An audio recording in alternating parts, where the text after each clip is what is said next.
Buenos días, tardes y noches para todos. Sean bienvenidos a nuestro podcast semanal. En el día de hoy vamos a tener una invitada especial, una licenciada egresada de la Universidad Pedagógica Nacional, que ha hecho un trabajo excelente y muy extenso sobre la violencia. Y por estas características, en el día de hoy tenemos como invitada a Alejandra Moreno. Bueno, Alejandra, ¿por qué él decidió abordar este tema? Primero que todo, muy buenos días. Es un placer para mí el haber sido invitada al día de hoy.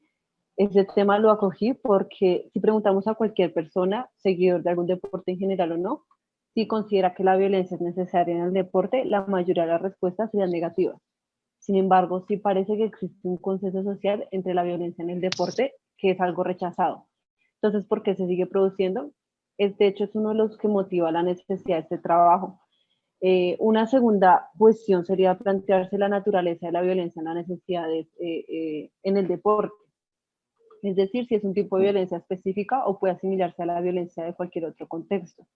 Sin embargo, si la violencia en el deporte la analizamos desde el punto de vista de la psicología social, el deporte, especialmente el que se realiza en grupo, contiene una serie de elementos que por su naturaleza grupal son capaces de exacerbar lo que serían los niveles normales de violencia. Y una tercera cuestión es si la violencia en el deporte tiene solución y es posible evitar que se produzca, reducirla o pues también eliminarla. Para tratar estas y otras materias, comencé analizando cuáles han sido y cuáles pueden ser las consecuencias de la violencia en el deporte. Ahora, ¿existen factores psicosociales relacionados con la violencia en el deporte?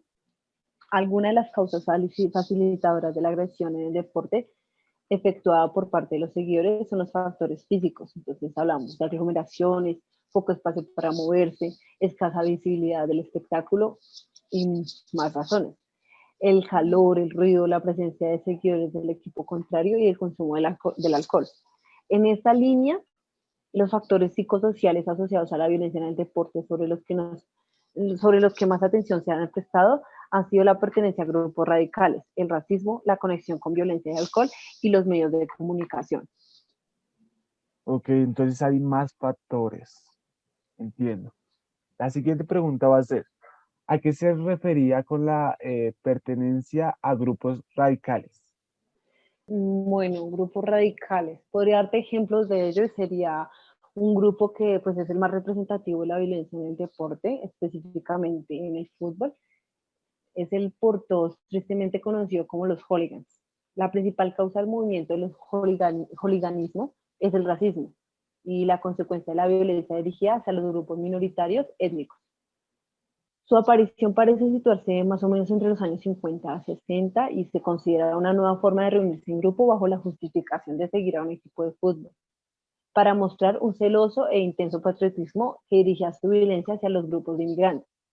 En estos años, además de producirse una circunstancia clave que podría detenernos en un análisis durante todo este trabajo, la aparición del fútbol en la televisión, nos vamos a obviar aquí la ventaja que supone para la sociedad el hecho de poder ver desde su casa lo que se ha convertido para todos un espectáculo de un deporte de masas. Sin embargo, la televisión también permite que el espectador vea el comportamiento violento y que este se pueda extender a aquellos que observan los partidos desde lugares públicos, por principios tan básicos en psicología como puede ser la imitación y el modelado. Son varias las personas que han sido golpeadas, heridas o incluso han llegado a fallecer por este motivo, como por ejemplo citaremos en Inglaterra, en el periodo comprendido entre el 60 al 65, se doblaron los incidentes relacionados con el deporte en comparación a los 25 años anteriores y la retransmisión de los partidos en televisión se incluye como una de las posibles causas. En los años 70 aparece como un movimiento de grupos fuertemente cohesionados y organizados, comienza también a extenderse por el resto de Europa. Los sociólogos, psicólogos, educadores y otros investigadores están de acuerdo en señalar la diferencia entre la violencia en el deporte en sí y el movimiento de los hooligans. Aquí hemos presentado solo un esbozo de lo que supone este fenómeno grupal. Ok, estos grupos los caracteriza el racismo, ¿no? ¿Y a qué se refiere el racismo? ¿Me puedes dar ejemplos? Sí, los hooligans son el principal representante del fenómeno ultra o seguidores radicales. Estos tienen el racismo en su principal expresión. Sin embargo, también es posible que seguidores que no pertenecen a este tipo de grupos, por su pertenencia e identificación grupal, se dejen llevar por la activación que supone el deporte y se comporten de manera similar a los jóvenes, realizando conductas discriminatorias justificadas por el racismo. Existen varias formas de expresión del racismo. Una de ellas simplemente consiste en abuchar a aquellos jugadores negros o de otras minorías cuando tienen el balón en los que se trate de deporte de equipo. Estos además de apoyar cánticos despreciativos por parte de la afición. Por ejemplo, a comienzos de los años 80, cuando el futbolista de color John Barnes llegó al Liverpool, produjo un auténtico debate entre los seguidores que pertenecían al equipo por el hecho de ser negro simplemente. Cuando Rijkaard y Gullit, jugadores del fútbol holandés de color, jugaron en el Milán, estuvieron recibiendo un trato despectivo cada vez que jugaban fuera de casa. Esos patrones se han visto siempre marcados hasta el día de hoy, siempre en partidos de fútbol. Cuando no se trata de partidos aquí en Latinoamérica, más o menos siempre se trata de partidos en Europa, suelen ocurrir actos racistas hasta el día de hoy.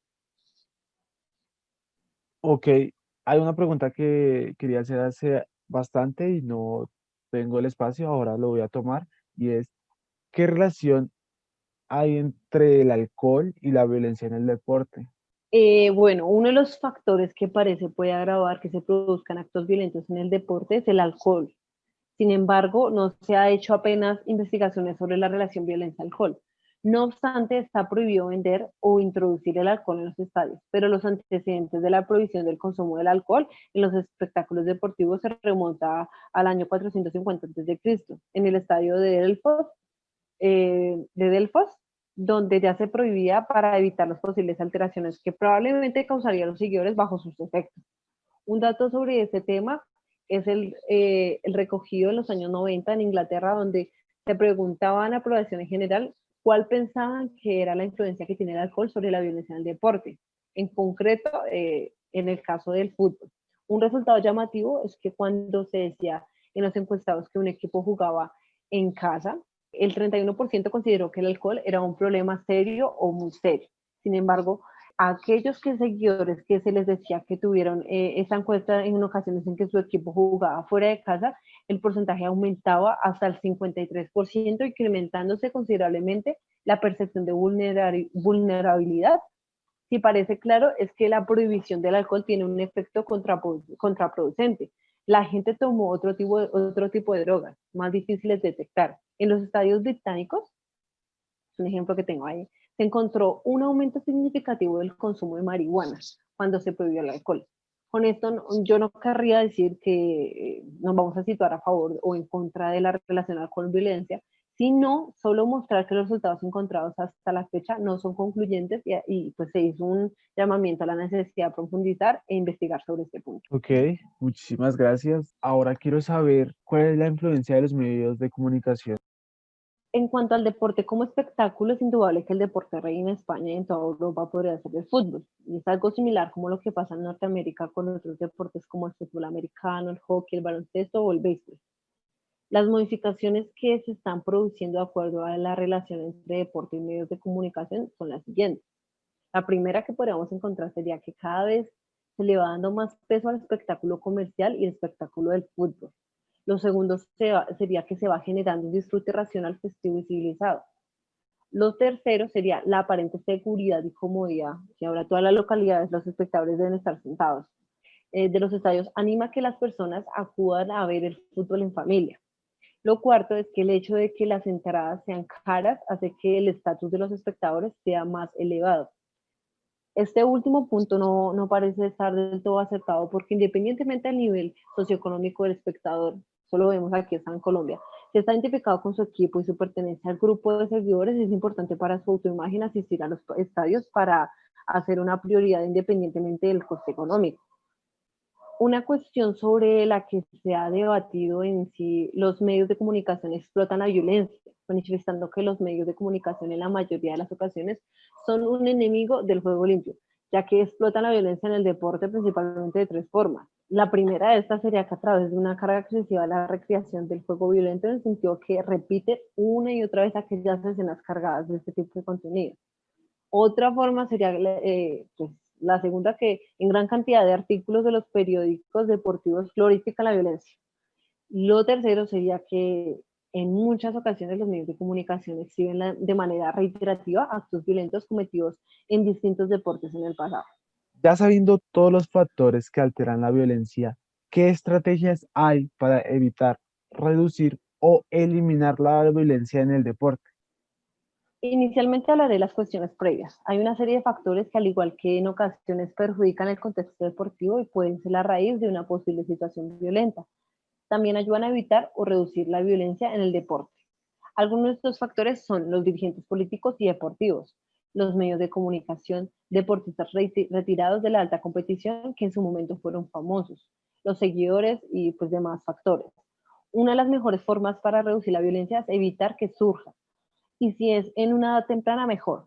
Manifiestan que hay que hacer una o sea, concientizar a los niños desde la infancia que a través de la educación del aspecto negativo de la agresión y la violencia en general, pero también en el contexto del deporte en particular.